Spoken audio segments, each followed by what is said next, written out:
Oke, kita mau bahas sesuatu yang penting banget nih. Ada satu kebiasaan buat membangun kekayaan yang luar biasa kuat, tapi anehnya hampir nggak pernah diomongin orang. Ini bukan sesuatu yang bakal kamu lihat di media sosial atau jadi obrolan heboh. Yuk kita bedah bareng-bareng. Yang jelas, kebiasaan ini tuh nggak dirancang buat cari perhatian. Dijamin nggak bakal viral, nggak akan ada yang nge-retweet. Soalnya ini bukan trik cepat kaya yang bisa dipamerin. Justru sebaliknya, ini tentang sesuatu yang sunyi dan sangat personal.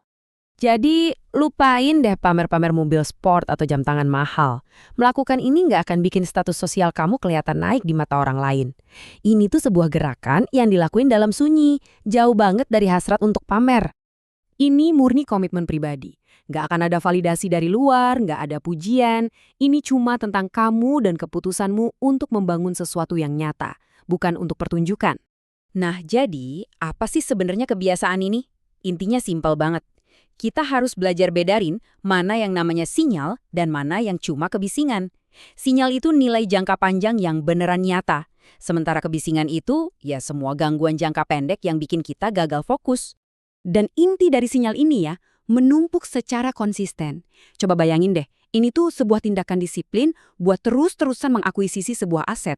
Nggak peduli berita lagi ngomong apa, nggak peduli perasaanmu lagi gimana hari ini, atau pasar lagi naik apa turun.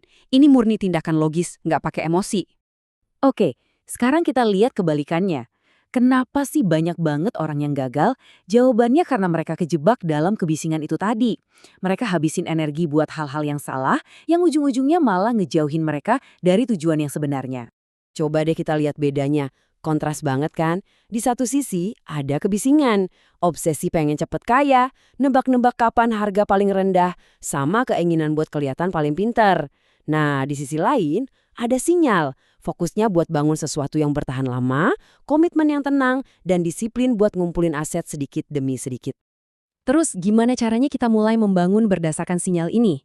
Kekuatan sebenarnya itu terletak pada tindakan sederhana yang kita lakuin berulang-ulang, terus-menerus. Ini bukan soal satu kali untung besar, tapi tentang membangun fondasi yang kokoh, bata demi bata. Dan ini poin yang paling krusial. Lupakan soal nyari jackpot finansial. Kekayaan sejati yang bisa diwariskan itu dibangun di atas dasar komitmen yang konsisten, bukan dari spekulasi untung-untungan. Oke, biar gampang, ini bisa kita pecah jadi 3 langkah praktis. Pertama, atur pembelian otomatis, biar emosi nggak ikut campur.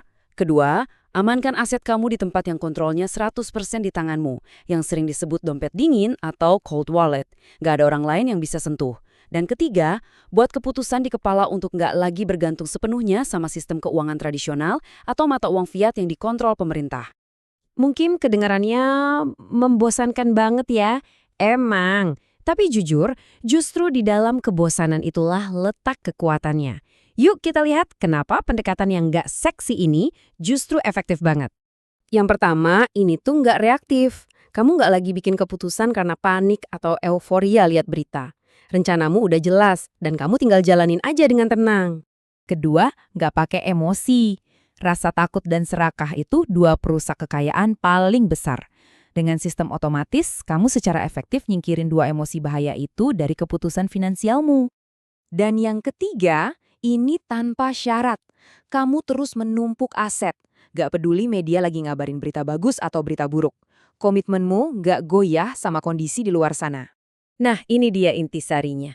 Momen paling penting dalam membangun kekayaan itu bukan saat-saat yang heboh dan seru.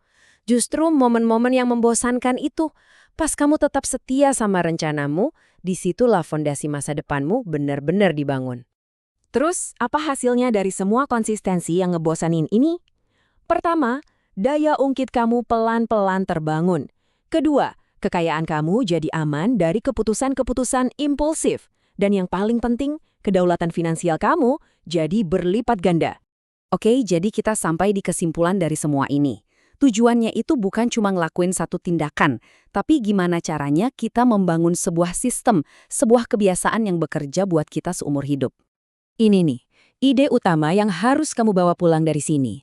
Berhenti nyari momen ajaib, ganti fokusmu untuk membangun sebuah kebiasaan yang solid dan otomatis yang terus jalan bahkan pas kamu lagi nggak memperhatiin. Jadi, sebagai penutup, saya mau kamu coba pikirin pertanyaan ini. Apa satu tindakan konsisten yang kelihatannya membosankan, tapi bisa mengubah total masa depan finansialmu kalau kamu mulai dari hari ini? Apa kebiasaan itu buat kamu?